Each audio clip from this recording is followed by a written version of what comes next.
This is part 6 of the Craftsman Emerson Gen 2 rebuild. If you haven't seen part 5, click the link at the top of the screen. In this video, we're going to be cleaning up the table and then cleaning and polishing a whole bunch of parts with an interesting new product that blew me away. Hello everyone, I'm Jeff and welcome to my shop. We got a lot to cover, so let's get to it. So in part 5, I said I was going to go ahead and soak the table in simple green and then derust it with citric acid, which we have done. And now we are just sanding it with the palm sander or oscillating sander. And here I'm starting with 100 grit, and I'm going to go all the way up to 320 grit. So if you haven't watched any of my previous sanding table videos, I guess, basically I just run the sander from the top to the bottom and then back up, and then I switch the grit out to a different grit. All this sanding would be dry sanding. We're not going to use any lubrication here. And on this table, you've got that milled surface on the side for the auxiliary table. So we're sanding it as well. As I was doing this, I noticed that some of these cutouts in the table weren't very smooth. So I took a round file and kind of reworked that inner corner there. And here we are. This is the 320 grit. And you can see the table is cleaned up real nice. All those swirls you see in it, that's the milling when they mill this, at the factory. So that's natural and that's how it should look. All right, so next we're going to go ahead and start masking the table off. We're going to mask the bore on the top and on the bottom, and then we're going to mask the entire top and the milled area for the auxiliary table.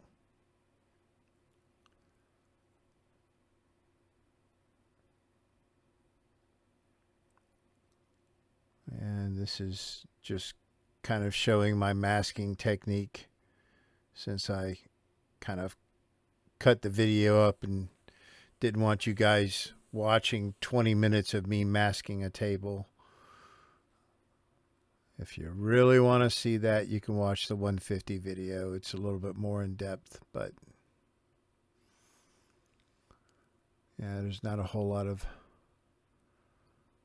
new stuff here. It's the same old on how to mask. As you can imagine, I go through this blue painter's tape like it's water.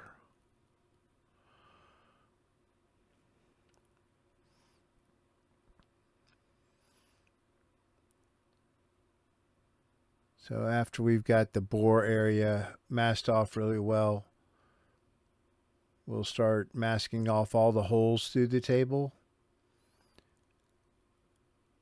And then we will... and by all the holes, I mean even those holes where the previous owner had drilled it out. Then we'll mask the outside edge of the table.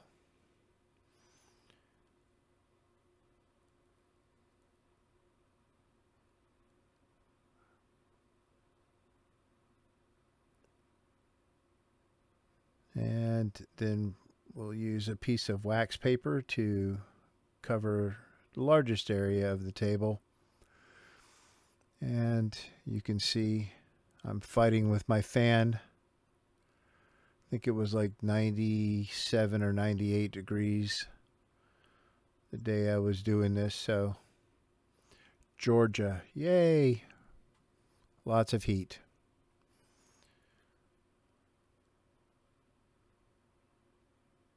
Yeah. So you get the idea. Mask that sucker off, and then we're going to prime it, and then we'll paint it just like we did all the other parts.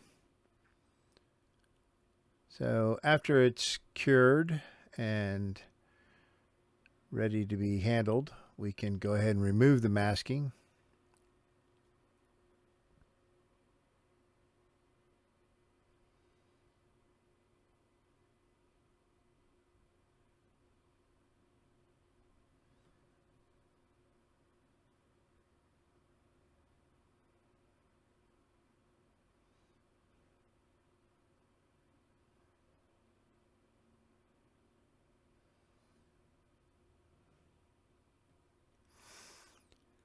And once we've got the masking off, then we are going to go ahead and apply a coat of Johnson's paste wax.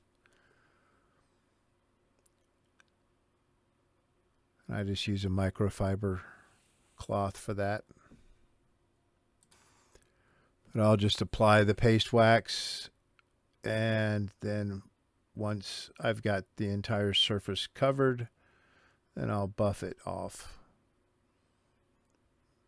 This is the same thing that I do to the column. And if it was a bench top, you would have that milled surface on the base that we would do this with as well. But nothing crazy.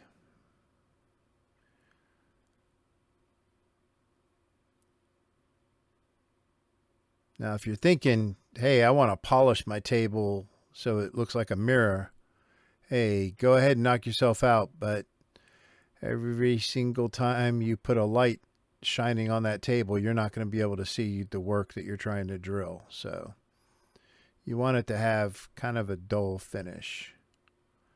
And here we're just applying the paste wax to the milled surface for the auxiliary table as well.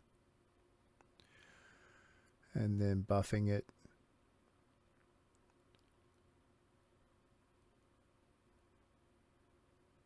And then we're going to apply some super lube to the inside of the bores, the top and the bottom bore for the table, as well as the bore for the lock that will affix it to the column. One of the cool things I like about the this table is that the bore for the column lock is milled all the way, whereas on the 100s and the 150s you'll have like a 1-inch section at each end of that channel there that's milled for the bore, and the center of it's kind of raw. And here we have the table lock, and so you've got the lock nut, you've got the sleeve, and then you've got the lock handle. So that's the lock nut there. The lock nut will have 2 angled flats on it, and the sleeve will have 1. And the lock nut is threaded on the inside. We'll go ahead and insert that.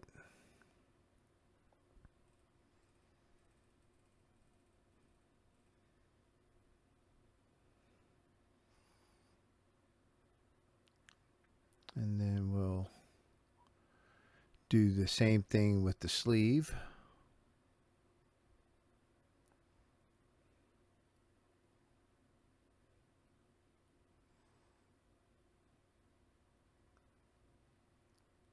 And then we'll lube up the screw part of the handle as well.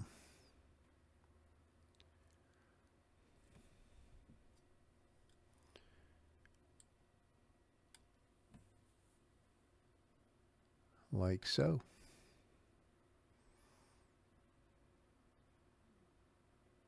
Then we'll go ahead and put the handle in and let it get a bite on the first and second threads, and then we can take the table and install it on the column.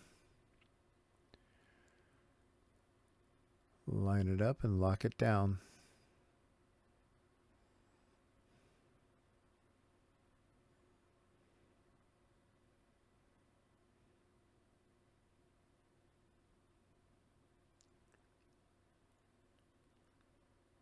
There we go. So this is the face plate for the belt cover. And as you can see, it is translucent. You can see through it, so you can see the actual pulleys that would sit behind it. And that way you'd know what sheave you have your belt on the pulley.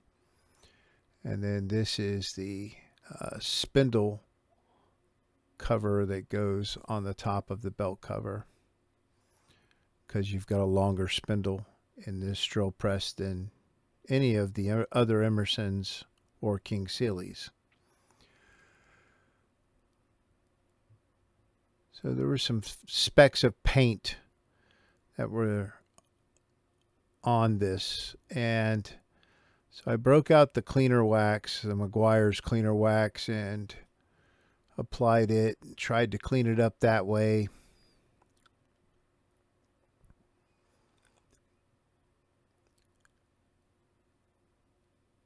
But whatever that paint or whatever it is that's on there, it does not want to come off. And I'm not talking about the print that's on the very top of it. It's on that lip that's around the base of it, and there's a speck of it on the top there. I ended up having to go at it with the X-Acto knife.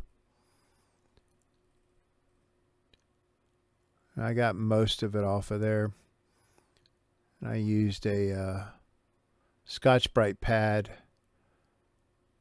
for some of it. Like there's a speck down there that I Scotch-Brited it. But I got most of it off. I don't know what that print is that's on the very top. It's only partially there, so who knows. Anyways, the clear, if you will, plexiglass that's here is really dingy. I mean, it's almost like it's got a tint to it, which I don't think it came that way from the factory.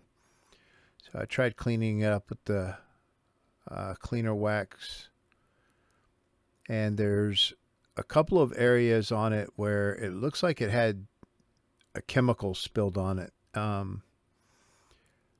There's a stain that's kind of above the R and the A in Craftsman. So the cleaner wax wasn't doing it, so I moved on to rubbing alcohol, and I'm trying to tackle that one area that I'm talking about. And then I even decided, hey, we'll give it a shot with the acetone, but I used the acetone just on the border. I didn't put it on the clear, because acetone can do weird things to plastic. It could cause it all to frost up and crack. So I'm just sticking with the gray border there, trying to get some of that, whatever's on the clear part is on that gray as well.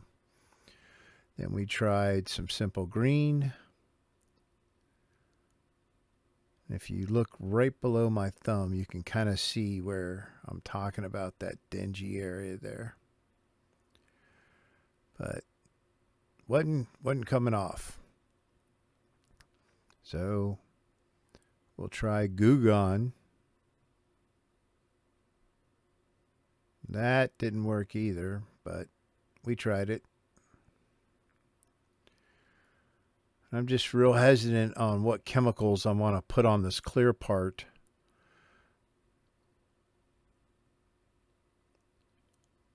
To try to clean this thing up. So mineral spirits. And also did not do anything.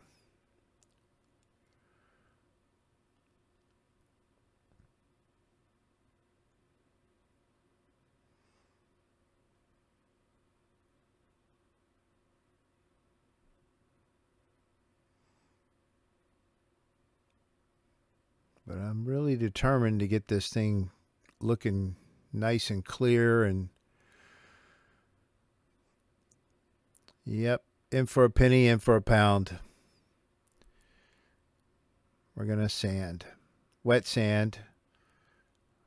We're going to do 600, 800, 1,000, 1,500, and 2,000 grit. All of it wet sanding. And as you can imagine, what this did was basically made the entire clear area like frosted glass, which is not the look we're going for here. So that spot is still there, but this thing looks worse now than it did when we first started trying to clean it. So I was almost at the point where I was just going to fabricate a new piece of plexiglass and then have it engraved. And then I said, nah, you know what? Let's just keep working on it. So I found this product on Amazon called Novus, Novus. And it's a 3-part product. Saw a couple videos on YouTube where people used it to clean up like plexiglass fish tanks and that kind of thing. And I said, well, let's give it a shot. So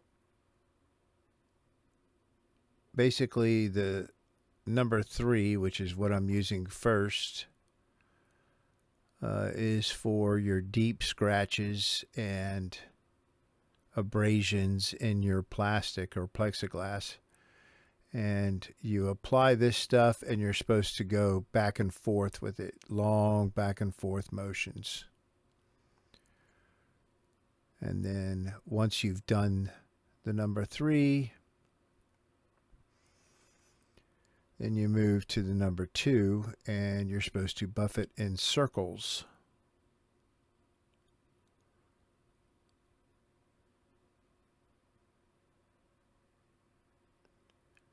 And then the number 1, you come back and buff it in circles as well.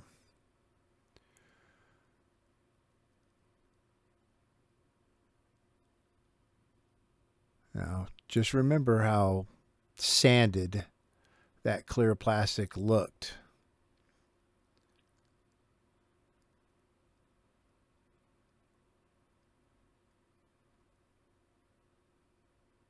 And the lettering that's on this clear plastic cover is engraved on the back side, and then it's, you know, filled in with white paint. So as I do the back side of this thing, I got to be very careful not to take it down to the point that I lose all that lettering. But here we are, basically going through all 3 of the products again on the back side. And holy cow.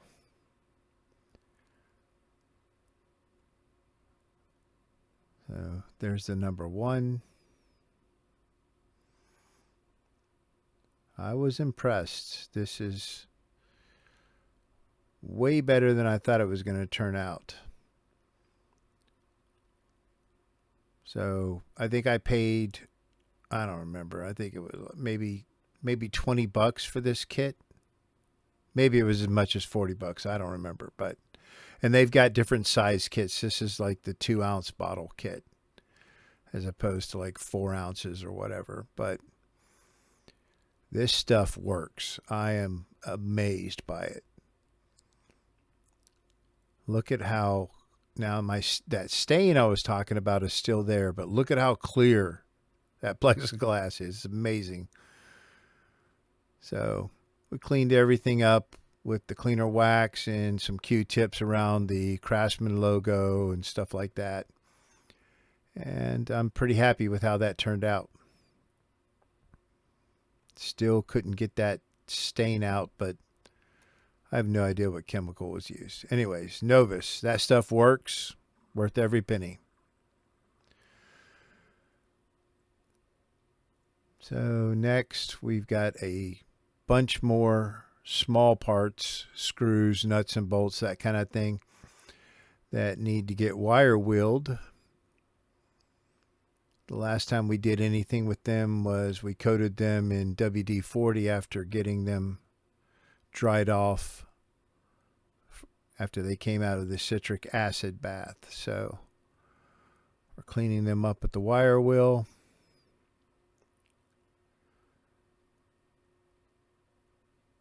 And after we got all that stuff cleaned up, we lay it out on a towel, and we're going to be spraying it with super slick stuff, which is the penetrating lubricant that I prefer to use.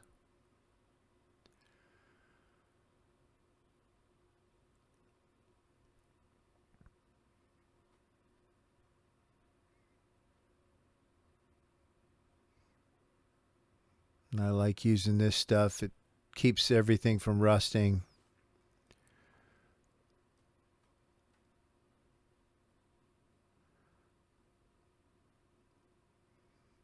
Some good stuff. I think you can get it at Ace Hardware, maybe at Lowe's, maybe at Home Depot. So we had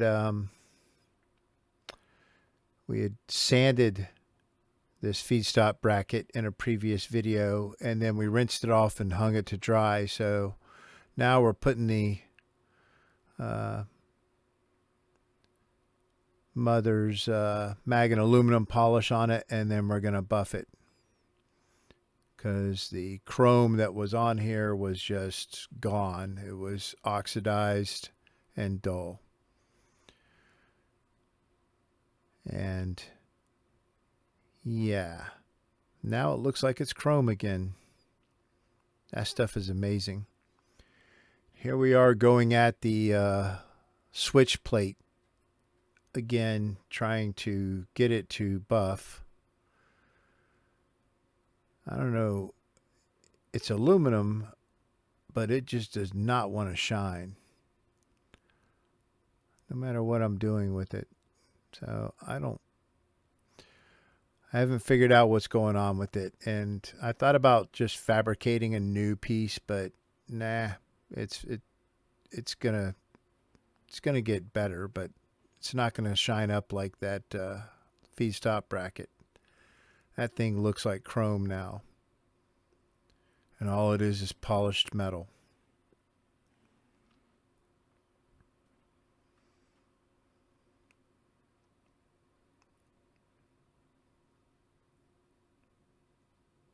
That was a lot of sanding though.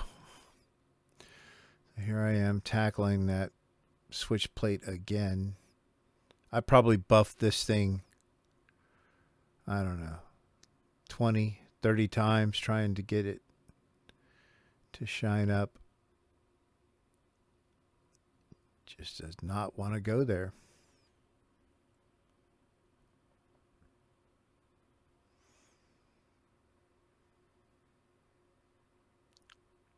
So anything that's, that's the cord bracket. They call it a condenser bracket for some reason, but it's the cord bracket that goes on the side of the head, and I went ahead and polished it as well.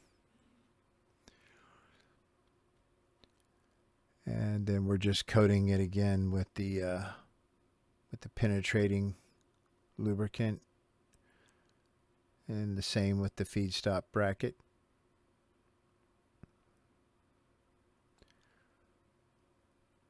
So that they won't rust. And here I'm cleaning up the electrical components for the switch plates. So you've got the plug receptacle there that the motor will plug into. And then the switch. The switch has white lettering for on and off. You know, it's like it's engraved in the plastic, and then they filled it in with white paint. But most of the white paint is gone, so after I get it cleaned up with the cleaner wax, I've got a paint pen that's designed for this that I use. And it goes on kind of like a cream, and then you can use a Q-tip to clean it off of the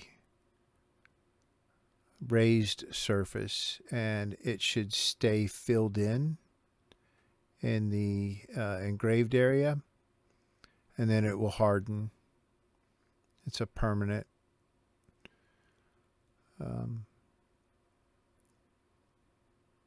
You know, a lot of like roll marks on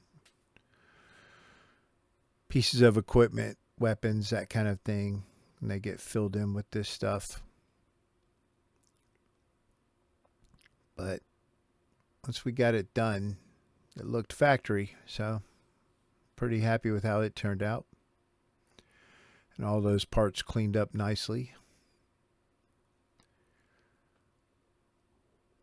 which is good because I went looking for a replacement switch in case I had to replace this one, and the only one I found that looked anything like this in the same shape and size was like $65. So I'm glad I got this thing cleaned up.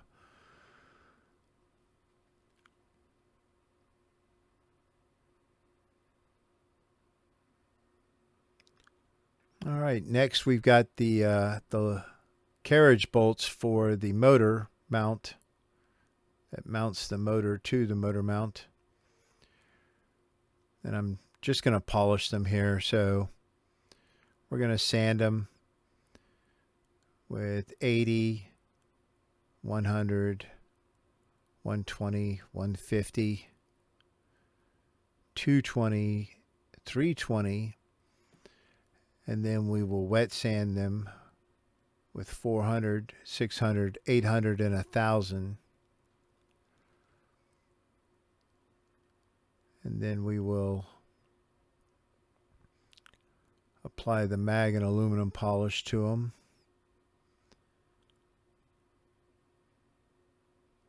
And then they will shine real nicely. And I do this for all 4 of these carriage bolt heads. As you can imagine, that's time consuming.